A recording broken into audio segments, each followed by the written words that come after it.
So the perfect deep work routine comes from understanding the science of how your brain and how your body works. When I was able to understand this, I could figure out there were different mechanisms I could use to trick myself to become more focused. Because initially, what I used to do is I would wake up, first thing I'd do is grab my phone, go back into bed, and start watching YouTube for hours. I had a really bad morning routine that stuffed up the rest of my day. I had bad habits that created bad results, and I just felt useless. And I wanted to change this. And because I was studying a medicine degree at uni, I could get access to different types of knowledge and understand how the body actually worked. And so I tricked myself into becoming more focused. And in today's day and age, these social media companies spend so much money trying to get you addicted and reduce your attention span and make you distracted. I was spending 3 hours a day on my phone. 3 hours a day over 10 years equals to over a year of my life just looking at a piece of glass and metal. I didn't want to spend that whole year of my life just looking at the phone. And so I wanted to learn what even the richest people in the world say is the most valuable skill. It's the ability to focus. And right now, with so many people distracted, the supply of people that can focus doesn't meet the demand. So it's one of the most valuable skills because there's a low supply, but a high demand. It's just a really fun skill to have, knowing you can outwork anyone. And so if you want my help to learn the most valuable skill in today's day and age, which is being able to do deep work, scroll down to the description and click the first link right now. Now, the perfect routine for deep work comes from understanding 5 main things about your physiology. When's the perfect time for you to work, how you can actually increase your baseline level of focus, how you can actually plan out your day ahead of time, setting deadlines and understanding Parkinsons Law, and then having halftime breaks. If you understand those 5 things, then you can actually create the perfect routine for your deep work.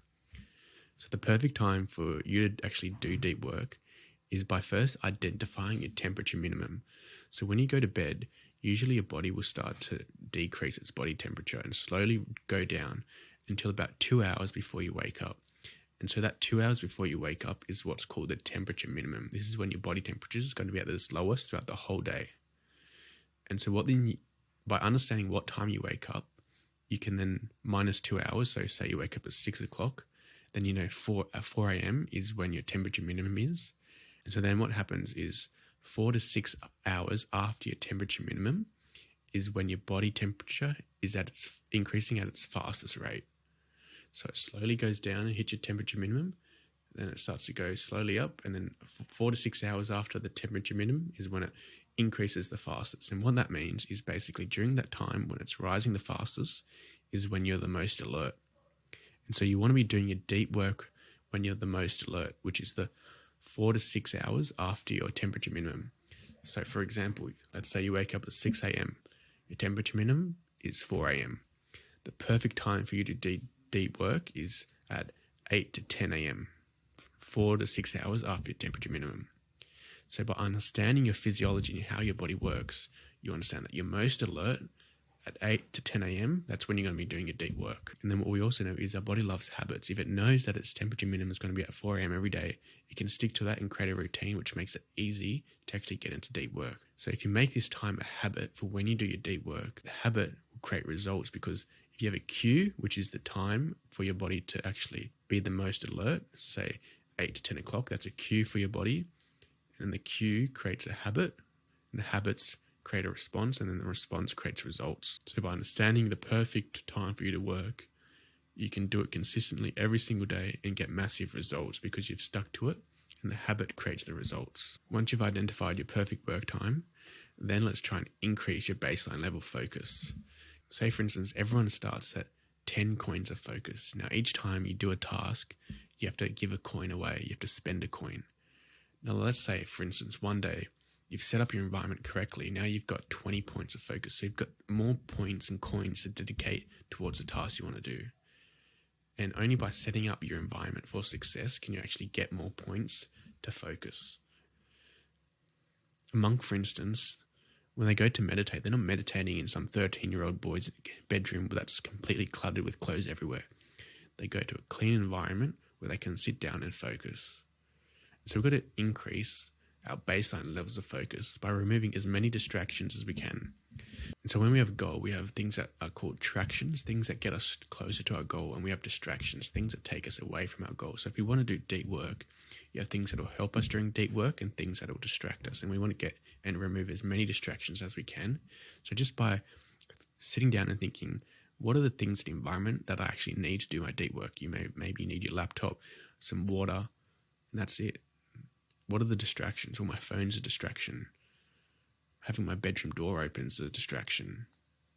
Having all these books on my table, that's a distraction. Write down all the distractions stopping you from getting into deep work. And in today's day and age, attention is money, and your attention bucket is full each day. But how you empty it is determined by what tasks you choose to do. And if you're distracted all the time, you're going to be emptying your attention on the wrong things, and you're going to be slowing yourself down towards the goals you want to achieve. So allocate your attention and your money correctly. So once you've removed all your distractions from your environment, you're not looking at your phone, you're not looking at YouTube, you're focused on your deep work tasks, the next thing you got to do is plan out your day ahead. So if you fail to plan, you plan to fail.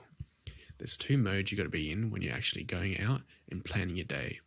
You have what's called the plane mode and the pilot mode. So the plane, you set the end destination for the plane. You tell the plane we're going from this place to this place, and it sets the route. And it's the job of the pilot to make sure the plane stays in the right direction. So if you plan out a day the night before, what you want to be doing is saying, tomorrow's day, this is exactly what I'm going to do. I'm going to do X, Y, and Z at these times in this day. So you're setting the destination for tomorrow. And then when the day comes and you wake up in the morning, you've got the destination set, and that's your job to act as the pilot. Make sure you stay on task, you're doing the right actions, you're not veering off to some random track and ending up in the middle of nowhere. You've got to be in these two different mindsets. When you're planning the next day or the day before, be in the plane mode. Where are you going to go? What are you trying to do? What are you trying to achieve? Set deadlines for yourself. I'm going to be doing this by 9 o'clock. I'm going to be doing this by 11 o'clock. And when the day comes up and you wake up in the morning, be in that pilot mode. Make sure you get everything done that you set yourself yesterday. And when you're trying to go out and do these tasks, break the bigger tasks down into smaller tasks. Often you might set yourself the big goal of, right now I'm trying to make this YouTube video. It was a big task, but I broke it down into smaller tasks. So turning on the lights, turning on the camera, turning on the audio, the microphone, and then pressing record. There's smaller tasks within the bigger tasks that I wanted to complete. So when you're in that pilot mode and you're a bit scared of completing a task, break it down into smaller tasks that are more manageable for yourself. Now you've planned out the day, let's understand Parkinson's Law. So our brain likes urgency and wanting to get things done. It doesn't like open loops. If you know that you need to do something by this time, it's going to get it done. So Parkinson's Law basically says if you have a deadline, you'll complete it and you'll get the thing done by the deadline. Like at university or school, they'll give you a deadline to complete assignments and you'll always get it done, within the deadline. And so set a deadline for yourself during the day, and you've got a pilot mode. Set a timer for yourself. I'm going to get this task done by this time. 9 o'clock, 11 o'clock, whatever the time is, set a timer for yourself to get it done. And then when you're doing that task, don't switch between different tasks, because the cost of actually having to switch tasks takes a lot of time. So if you set yourself to complete one task, don't think about doing this other task. Write it down what you're thinking about doing it and put it to the side and do it later. But focus on getting the one task done. Don't try and multitask. So once you've set the deadline, you know what you're trying to do and you're not thinking about other tasks. You're doing the one most important task by the time you've set yourself. You got to have half-time breaks. You got to treat yourself like an athlete. And athletes, when they're working hard in the middle of the game, they always have a half-time break.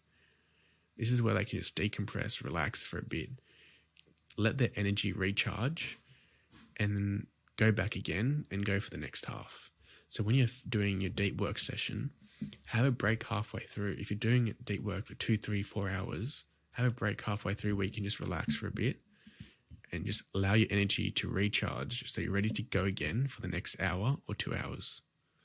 Use it as this just a way to recharge your focus batteries. You don't have a full tank 24/7. Once you start using some of your energy, it's going to deplete quickly. But you can have breaks during your sessions to recharge a bit.